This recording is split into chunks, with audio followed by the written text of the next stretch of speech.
दोस्तों, आज एक ऐसी खबर आई है जिसने चीन की कम्युनिस्ट पार्टी के मुख्यालय से लेकर उनके सबसे बड़े सरकारी अखबार ग्लोबल टाइम्स तक को हिलाकर रख दिया है। उनके मुंह से सिर्फ एक ही शब्द निकल रहा है, नामुमकिन। जी हाँ, दुनिया की सबसे प्रतिष्ठित सैन्य रैंकिंग जारी हो चुकी है और उसमें भारत ने दुनिया के सामने चीन को हरा दिया। चीन बोला, नामुमकिन। यह कोई मामूली सैन्य अभ्यास नहीं है, यह उस महाशक्ति को दी गई करारी शिकस्त है जो खुद को ब्लू वाटर नेवी और एडवांस एयरफोर्स का ठेकेदार समझता था, जिसके पास भारत से 2.5 गुना बड़ा डिफेंस बजट है और सैकड़ों लड़ाकू विमानों का जखीरा है। लेकिन भारत की असली युद्ध क्षमता के सामने उसका सारा गुरूर आज चकनाचूर हो चुका है। आज बीजिंग से लेकर शंघाई तक सिर्फ एक ही चीख सुनाई दे रही है, ये भारत हमसे आगे कैसे निकल गया। ये वो हकीकत है जिसने साबित कर दिया है कि चीन ने दुनिया को अब तक सिर्फ कागजी ताकत का धोखा दिया है, लेकिन जब बात असली जंग की आती है तो भारत की बैटल टेस्टेड ताकत के सामने उसका सारा चोरी का माल फेल हो जाता है। आज हम WDMMA की इस ऐतिहासिक रैंकिंग की एक एक परत खोलकर दिखाएंगे। हम समझेंगे कि कैसे चीन का 2 से 2.5 गुना बड़ा डिफेंस बजट और सैकड़ों लड़ाकू विमानों का ढोंग भारत की क्वालिटी के सामने धराशायी हो गया। हम जानेंगे कि कौन सा वो गुप्त फॉर्मूला था जिसने चीन को 7वें नंबर पर धकेल दिया, और आखिर क्यों चीन का सरकारी मुखपत्र ग्लोबल टाइम्स आग उगल रहा है।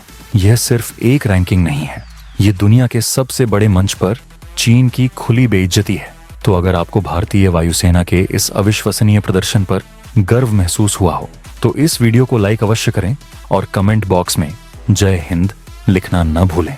तो चलिए इस महा उलटफेर को शुरू से समझते हैं। WDMMA द्वारा जारी इस रैंकिंग ने स्पष्ट कर दिया है कि दुनिया की वायुसेना शक्ति का संतुलन अब बदल चुका है। टॉप 5 में अमेरिका की विभिन्न शाखाएं एयरफोर्स, नेवी, आर्मी, मरीन काबिज हैं। इसमें किसी को कोई शक नहीं है, लेकिन असली तूफान आया इसके बाद। नंबर 6 पर पहली बार भारत की वायुसेना ने कब्जा जमाया है, जिसका स्कोर है 69.4, जबकि चीन की वायुसेना एक पायदान नीचे फिसलकर 7वें नंबर पर आ गई है, जिसका स्कोर है मात्र 63.8। आप अंतर देखिए, यह कोई मामूली अंतर नहीं है, यह लगभग 6 पॉइंट का बड़ा मार्जिन है। यानी भारत ने चीन को टाई नहीं किया, बल्कि उसे एक स्पष्ट और निर्णायक हार दी है। इसे देखकर चीन के डिफेंस एक्सपर्ट्स को गहरा सदमा लगा है, क्योंकि उन्हें हमेशा यह सिखाया गया है कि संख्या और पैसा उन्हें भारत से हमेशा आगे रखेंगे। चीन का अहंकार, जिसे वह अपनी ब्लू वाटर नेवी और 5th जनरेशन फाइटर्स के झूठे दावों से हवा देता था, आज पूरी दुनिया के सामने टूट कर बिखर चुका है। चीन के सरकारी प्रोपेगेंडा का सबसे बड़ा हथियार है उसका डिफेंस बजट, जो भारत के मुकाबले 2.5 गुना से भी ज्यादा है, और उनकी घरेलू मैन्युफैक्चरिंग क्षमता, जिसके दम पर वह हर साल सैकड़ों लड़ाकू विमान बनाने का दावा करता है। चीन ने हमेशा इन संख्या बल और पैसों की ताकत का ढोंग पूरी दुनिया के सामने किया है।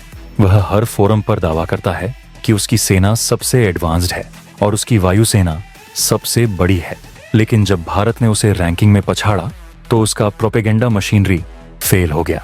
चीन के ग्लोबल टाइम्स ने तुरंत इस रैंकिंग को झूठा, पक्षपाती और अस्वीकार्य करार दे दिया। उनकी चीखें इस बात का सबूत है कि उन्हें इस बात पर यकीन नहीं हो रहा कि उनका कागजी शेर भारत की असली ताकत के सामने झुक गया है। उनका सबसे बड़ा सवाल यही है, इतने कम बजट और कम जहाजों के बावजूद भारत हमसे आगे कैसे निकल गया। इसका सीधा जवाब है, WDMMA ने इस रैंकिंग को तैयार करने में एक गेम चेंजिंग फॉर्मूला इस्तेमाल किया है, जिसका नाम है ट्रू वैल्यू रेटिंग। यह फॉर्मूला साफ कहता है कि वे अब क्वांटिटी नहीं गिनते, बल्कि असली युद्ध क्षमता, क्वालिटी एंड बैटल रेडीनेस गिनते हैं। लेकिन इस ट्रू वैल्यू रेटिंग का असली राज और ऑपरेशन सिंदूर का निर्णायक योगदान क्या था, इस बारे में हम बाद में बात करेंगे। पहले यह जान लेते हैं कि चीन ने इस रैंकिंग पर कैसी घटिया प्रतिक्रिया दी है और उसका अहंकार कैसे टूटा है, ताकि आपको पूरी कहानी समझने में आसानी हो। चीन की वायुसेना का पूरा जखीरा आज तक किसी भी असली युद्ध में टेस्ट नहीं हुआ है। उनके विमानों को सिर्फ परेड ग्राउंड पर उड़ान भरने की आदत है। दूसरी तरफ भारत की वायुसेना के पास जो कुछ भी है वह दुनिया के सबसे बड़े युद्ध क्षेत्रों में खुद को साबित कर चुका है। यही वह जगह है जहां भारत की क्वालिटी चीन के प्रोपेगेंडा पर भारी पड़ती है। भारतीय वायुसेना के पास राफेल है, जो भले ही संख्या में कम हो, लेकिन उसकी क्लोज कॉम्बैट और बियॉन्ड विजुअल रेंज BVVR क्षमता चीन के J-20 को भी पानी पिला सकती है। अमेरिका ने भी माना है कि राफेल ने उनके सबसे एडवांस F-22 रैप्टर तक को एक्सरसाइज में धूल चटाई है। हमारे पास सुखोई 30 MKI है, जिसकी अपग्रेडेशन क्षमता और युद्ध में सिद्ध हुई विश्वसनीयता चीन के किसी भी चोरी के प्लेन से कहीं ज्यादा है। इसके अलावा भारत के पास S-400 एयर डिफेंस सिस्टम और स्वदेशी रडार का बेजोड़ नेटवर्क है, जो भारतीय वायुसेना को एक अभेद्य सुरक्षा कवच देता है। वहीं चीन के पास J-20 है, जिसे कई एक्सपर्ट्स सिर्फ फैंटम स्टेल्थ मानते हैं, जिसके इंजन आज भी रूस पर निर्भर हैं और उसके लड़ाकू विमानों की रिलायबिलिटी और अवेलेबिलिटी बेहद कमजोर है। WDMMA ने साफ कहा है, अगर हथियार विश्वसनीय नहीं है तो उनकी संख्या मायने नहीं रखती। लेकिन इस रैंकिंग में सबसे बड़ा और निर्णायक फैसला जिस चीज ने किया वह था ऑपरेशन सिंदूर जैसी हालिया रियल वर्ल्ड घटनाओं का एनालिसिस। WDMMA ने इस इवेंट को क्रूशियल कहा है क्योंकि इसमें चीन की कागजी तकनीक की पूरी पोल खुल गई। इस ऑपरेशन में चीन ने अपने तथाकथित एडवांस हथियार और तकनीकी सहायता पाकिस्तान को दी, लेकिन जब भारतीय वायुसेना के खिलाफ उनका इस्तेमाल हुआ तो वे बुरी तरह फेल हो गए। चीनी हथियारों की खराब रिलायबिलिटी, कमजोर यूटिलाइजेशन और रियल टाइम सपोर्ट की विफलता ने साफ कर दिया कि चीन का सारा ज्ञान सिर्फ लैब तक सीमित है। वहीं भारत ने सीमित संसाधनों के बावजूद अपने राफेल, सुखोई और स्वदेशी तकनीक का शानदार समन्वय दिखाया। यही वो टर्निंग पॉइंट था जिसने WDMMA को यह मानने पर मजबूर कर दिया कि संख्या में भले ही चीन आगे हो, लेकिन असली युद्ध जीतने की क्षमता भारत के पास है। यही है ट्रू वैल्यू रेटिंग का असली मतलब।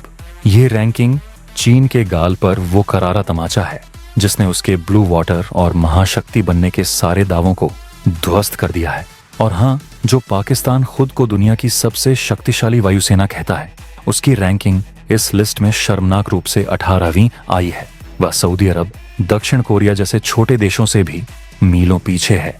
यही फर्क है प्रोपेगेंडा में और WDMMA के रियल जेन्युइन एनालिसिस में। लेकिन दोस्तों, इस गर्व की लहर के बीच हमें WDMMA की एक कड़ी चेतावनी को भी नजरअंदाज नहीं करना चाहिए। चेतावनी यह है कि भारत अभी 6ठे नंबर पर जरूर है, लेकिन यह एडवांटेज ज्यादा लंबे समय तक सस्टेन नहीं कर पाएगा। चीन अपनी हार से तिलमिलाया हुआ है और अब आक्रामक तरीके से अपने प्रोग्राम पर काम करेगा। इसलिए हमें अपनी वायुसेना को लगातार मॉडर्नाइज करना होगा और AMSA यानी एडवांस्ड मीडियम कॉम्बैट एयरक्राफ्ट जैसे 5th जनरेशन प्रोग्राम में तेजी लानी होगी, ताकि हम इस एडवांटेज को न सिर्फ बनाए रखें बल्कि आने वाले समय में टॉप 5 यानी 5वीं पोजीशन को भी टारगेट कर पाएं। हमें अपनी वायुसेना को बेस्ट इक्विपमेंट देने होंगे क्योंकि वे हमारी सुरक्षा दिल लगाकर करते हैं। भारत ने दुनिया के सामने चीन को हरा दिया, लेकिन इस जीत को कायम रखना हमारी अगली चुनौती है। इस रैंकिंग ने चीन के अहंकार को हमेशा के लिए तोड़ दिया है। तो दोस्तों, अगर आपको भी इस खबर को जानकर गर्व हुआ है तो वीडियो को लाइक करके चैनल को सब्सक्राइब जरूर कर लें। साथ ही बगल में जो बेल आइकॉन का बटन है उस पर OL पर क्लिक कर लें। मिलते हैं अगले वीडियो में। जय हिंद, जय भारत।